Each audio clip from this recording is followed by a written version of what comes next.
অনেকদিন পরে তার লগে কোনখানে আইলাম, কোনো রেস্টুরেন্টে আইলাম, যদিও আইলাম না।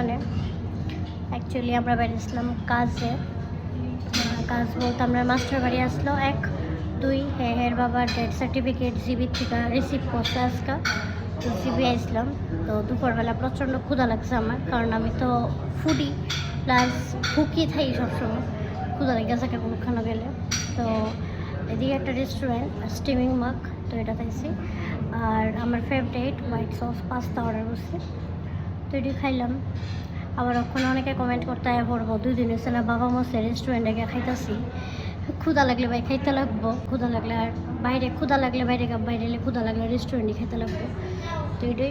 আর অনেক মানুষ মনে করে আমরা আজ এটা ফালতু ঘুরি, এমন না। আমরা কাম থাকলে আমরা বাইরেই, যেমন আজকে কাম আসলো, অনেকটা কাম আসলো, আমি ব্যাংকে গেছি, হ্যাঁ বাবার ডেথ সার্টিফিকেট লইছে, প্লাস আপনার মাস্টার আসলো, তো অনেক কাম আসলো এলাকা বাইরেছি। তো এই সব কিছু তো আর ভ্লগে দেখানো পসিবল না, যতটুকু দেখাই, যেমন রেস্টুরেন্টে আইসি দেখাইলাম, বা ভালো ভালো জিনিসটা দেখাই। কাজের ভিতরে যখন কাজ করি বা কোনখানে যাই, তখন ভিডিও করতে পারতে থাকে না। যেমন আমি ব্যাংকে গেছি, আমি ভুলে গেছি ভিডিও করতে, ঠিক আছে। তো যে জিনিসটা আপনার মানে ভালো না, ওইটি আমি ক্যাপচার করি না, এটি কী ক্যাপচার করার কোনো কিছু নেই। তো ভালো ভালো জিনিসটা ক্যাপচার করি, তো এটি শেয়ার করি সোশ্যাল মিডিয়াতে। আর এটি দেখা মানুষ মনে করে আমরা আজেরও ঘুরি, আমরা কোনো কাম টাম নাই, আবার মতন আবার এগিরি করি। যাই হোক, মানুষের কোন আছে, মানুষ কইব, আমার কিছু হয় যায় না।